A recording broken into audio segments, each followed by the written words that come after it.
केंद्र सरकारने सहकारी साखर कारखान्यांची कर्जे माफ करणे आवश्यक, आमदार चंद्रदीप नरके. केंद्र सरकारने सहकारी साखर कारखान्यांची कर्जे माफ करणे आवश्यक असल्याचे प्रतिपादन आमदार चंद्रदीप नरके यांनी केले. कुंभी कासारी साखर कारखान्याच्या 64व्या सभेवेळी ते बोलत होते. जवळपास 204 साखर कारखान्यांपैकी 50% खासगी व सहकारी साखर कारखाने आहेत. SMP व FRP नंतरच साखर कारखान्यांना मर्यादा निर्माण झाल्या आहेत. FRP शेतकरी आणि ऊसाचा दर यांची सांगड घालून साखर कारखाना चालवावा लागतो. साखरेचे दर वाढले तरच ऊसाचा दर वाढतो. यासाठी सरकारी धोरण स्पष्ट नसल्याने सहकारी साखर कारखान्यांच्या वरील कर्जाचा बोजा वाढत आहे. यासाठी केंद्र सरकारने सहकारी साखर कारखान्यांची कर्ज माफ करणे आवश्यक असल्याचंही आमदार चंद्रदीप नरके म्हणाले. या वार्षिक सभेमध्ये गोकुळचे संचालक व साखर कारखान्याचे सभासद बाळासाहेब खाडे, बाजीराव पाटील कुडित्रे, संजय ज्योतिराम पाटील वाकरे, DR पाटील पाडळी खुर्द, करवीर पंचायत समिती माजी सभापती राजेंद्र सूर्यवंशी, बळी पाटील महे, शेतकरी संघटनेचे बाजीराव देवाळकर, बाजीराव पाटील कुडित्रे, विष्णू पाटील अडूर, अमर पाटील शिंगणापूर आदी सभासदांनी कारखान्याचा अहवाल, कारखान्याचा कारभार व कराव्या लागणाऱ्या उपाययोजना, कारखान्यांचे विस्तारीकरण व सभासदांच्या मुलांना उच्च शिक्षण, इंजिनिअरिंग कॉलेज निर्माण करावी अशा सूचना केल्या. अहवाल वाचन व स्वागत प्रशांत पाटील, प्रास्ताविक चेअरमन आमदार चंद्रदीप नरके आणि आभार व्हाईस चेअरमन राहुल खाडे यांनी केले. या प्रश्नांची उत्तरे चेअरमन चंद्रदीप नरके यांनी समर्पक दिली. यावेळी कारखान्याचे व्हाईस चेअरमन राहुल खाडे, सर्व संचालक, कार्यकारी संचालक धीरज कुमार माने, प्रादेशिक सहसंचालक संगीता डोंगरे, कामगार प्रतिनिधी दीपक चौगले व नामदेव पाटील, साखर कारखान्याचे सभासद, भागातील मान्यवर आदी मोठ्या संख्येने उपस्थित होते. कारखान्याची वार्षिक सभा झाल्यानंतर माझा महाराष्ट्र न्यूजशी बोलताना आमदार चंद्रदीप नरके म्हणाले, धोरण घालून दिले त्या पद्धतीने आम्ही कामकाज करतो. आज सभा केली मी जरी आजच नाही, कुंभी कासारीची सभा ही आदर्श सभा असते. काय असतं ते आम्ही जे बोलतो ती वस्तुस्थिती मांडत असतो.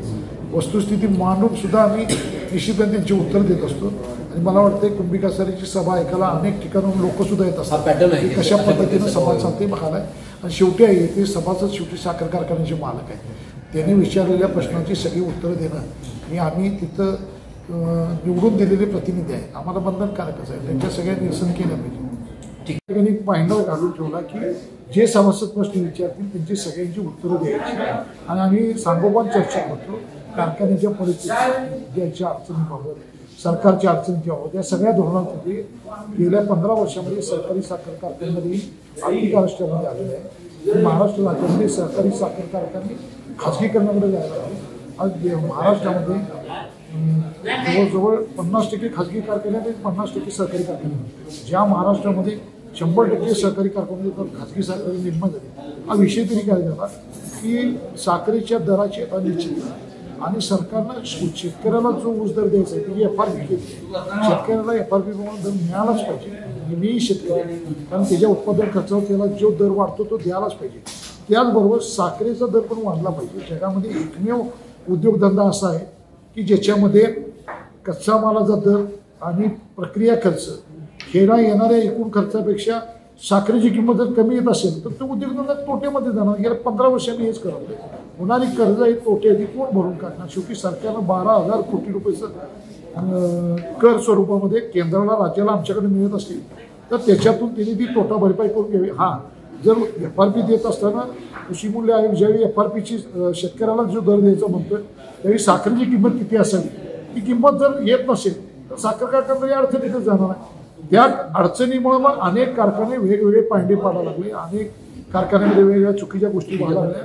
त्याचा मी डायरेक्ट उल्लेख करणार नाही, कारण दुसऱ्या कारखान्यात आपण जाणं उल्लेख नाही. आम्ही साखर कारखाने चांगल्या पद्धतीने चालवून चांगले शेतकऱ्यांची चांगल्या पद्धतीचा ऊस देऊन सुद्धा सरकारी धोरणामुळे अडचणी यायला लागले.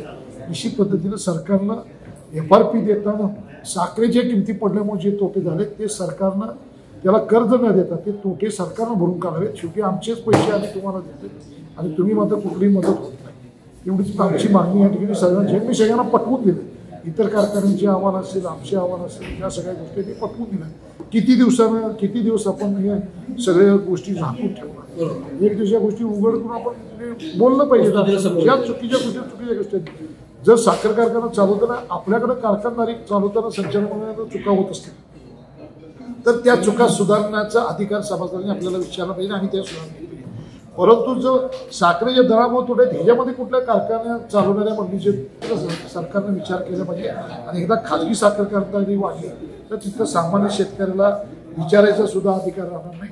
त्यामुळे सहकारी साखर कारखाने जगले पाहिजे. ते सहकारी कारखाने जगण्यासाठी या ठिकाणी ह्या मदती या साखर कारखाने कर्ज शासनानं आजपर्यंत 12,000 कोटी रुपये वर्षातून घेत आहे. हे कर्ज माफ केलं पाहिजे. माझा महाराष्ट्र न्यूजसाठी करवीरहून विश्वनाथ मोरे.